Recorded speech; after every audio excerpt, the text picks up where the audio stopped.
আমি আল্লাহর কসম করে বলতে পারি, আপনি যদি এইভাবে ভুল উচ্চারণ করে যদি আপনি তেলাওয়াত করেন এবং এই তেলাওয়াত দিয়ে এই সূরা দিয়ে যদি নামাজ আদায় করেন, আপনার নামাজ কখনোই হবে না, জিন্দেগিতেও হবে না।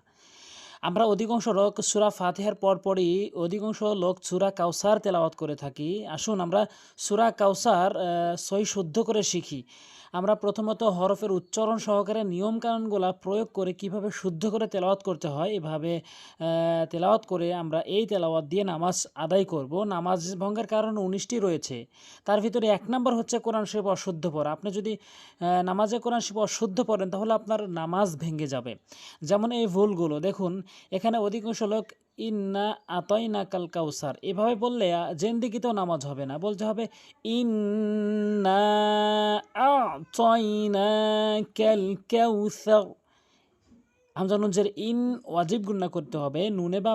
নুনে অথবা মিমে যদি এরকম তাসদীদ দেখেন তাহলে ওয়াজিব গুন্না করবেন। ইন নুন আলিফ জবর না, এখানে জবরের বাম পাশে খাল আলিফ হয়, মদের হরফ হয়েছে এবং মদের হরফের উপরে দেখুন এরকম চেকন চিহ্ন। আপনি যদি কখনো এরকম চেকন চিহ্ন দেখেন তাহলে আপনি ৩ আলিফ করে টেনে টেনে পড়বেন, যেমন ইন্না।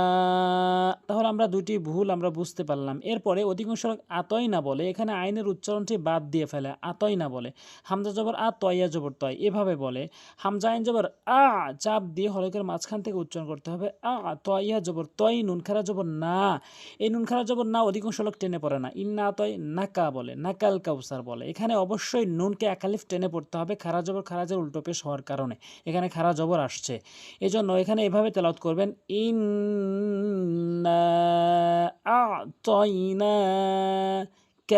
কাফ লাম জবর কাল, কাফ ও জবর কাউ, কাল কাউ, স্যার জবর স্যার। অধিকাংশ লোক কাল কাউ স্যার বলে। এখানে সিন তো নাই, স তো নেই, এখানে সা রয়েছে। সাটি হচ্ছে জিব্বার আগা দাঁতের আগা থেকে নরমালি স্যার স্যার এভাবে উচ্চারণ করতে হবে, তাহলে আপনার উচ্চারণ সঠিক হবে। ইন্না আ'তাইনাকাল কাউসার এভাবে তেলাওয়াত করতে হবে। এরপরে দেখুন, ফাসল্লি লিরাব্বিকা ওয়ানহার। ফাসল্লি লিরাব্বিকা, এখানে যে মারাত্মক লেভেলের ভুল করে ওয়ানহার, এখানে ছোট হা উচ্চারণ করে ফেলে, এখানে বড় হা, তাহলে সঠিক অর্থ দাঁড়াবে ওয়ানহার ওয়ানহার এভাবে বলতে হবে। এটি কিন্তু ওয়াজিব গুন্না। মিমে বা নুনে যদি এরকম তাসদীদ দেখেন তাহলে কিন্তু ওয়াজিব গুন্না করে পড়বেন। আমি প্রতিটি ভিডিও একই নিয়ম বলি, যার কারণে যাতে করে আপনি মনে রাখতে পারেন, বারবার শোনার মাধ্যমে যাতে আপনার মনে থাকে এবং সে অনুযায়ী প্রয়োগ করে তেলাওয়াত করতে পারেন। শিন আলিফ জবর শাহ এক আলিফ টানবেন। জবরের বাম পাশে খালি আলিফ থাকলে এক আলিফ টানতে হয়, জেরের বাম পাশে জজমালা ইয়া থাকলে এক আলিফ টানতে হয় এবং পেশের বাম পাশে জজমালা ওয়াও থাকলে এক আলিফ করে টেনে টেনে পড়তে হয়। যেমন এখানে জবরের বাম পাশে খালি আলিফ এসেছে। ইন্নাশা অধিকাংশ লোক টেনে পড়ে না, তাই এখানে মার করে দেখিয়ে দিয়েছি।